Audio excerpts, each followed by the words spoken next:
Meron tayong Pit Grooming Hair Clipper. Okay? Ito po yon.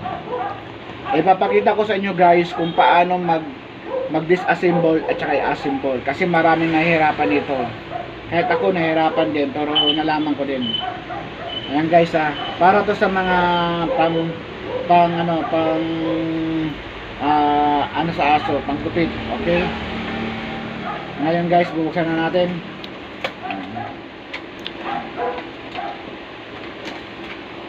Ayan, dito. Ito guys. Ito.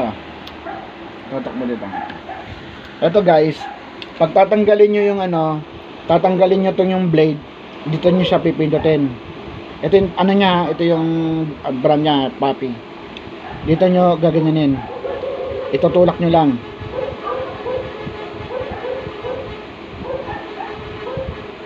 Hindi lang ha. Ay, dito pala sa kabila. Ayan guys. Ayan, natanggal na. Ayan. Ngayon, ang tanong, paano ibabalik to? Kasi ang hirap ibalik nito. Pero meron palang techniques to guys para maibalik siya. Ito siya. Ayan. Ito yung loob niya. Tsaka ito.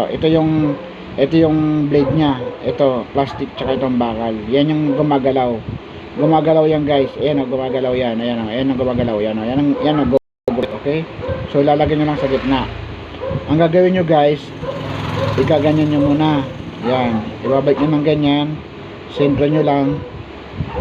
Yan. Sentro. Yan. Kailangan, ay, dito muna pala guys. Yan. Ganyan. Igaganyan nyo. Dito muna pala sa dito muna simula. Dito kayo magsisimula. Yan, isushoot nyo ng mabuti. Yan, kasi marami nahirapan ito. Yan.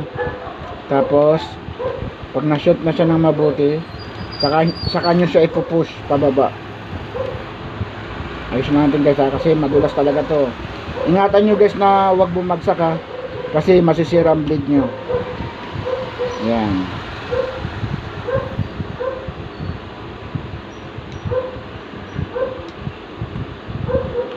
Kailangan pantay guys kasi matigas siya pag hindi pantay. Tignan nyo guys dapat nahirapan din ako.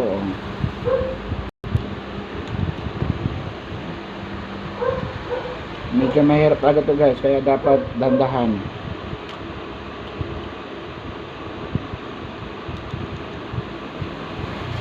Yan.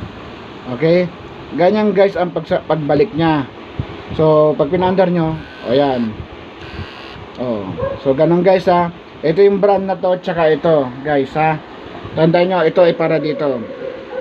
Yan. Pit Grooming Hair, pang grooming ng aso, okay? Okay guys, thank you for watching. Sana may natutunan kayo guys Ako po si Royal Pat. Please subscribe and like.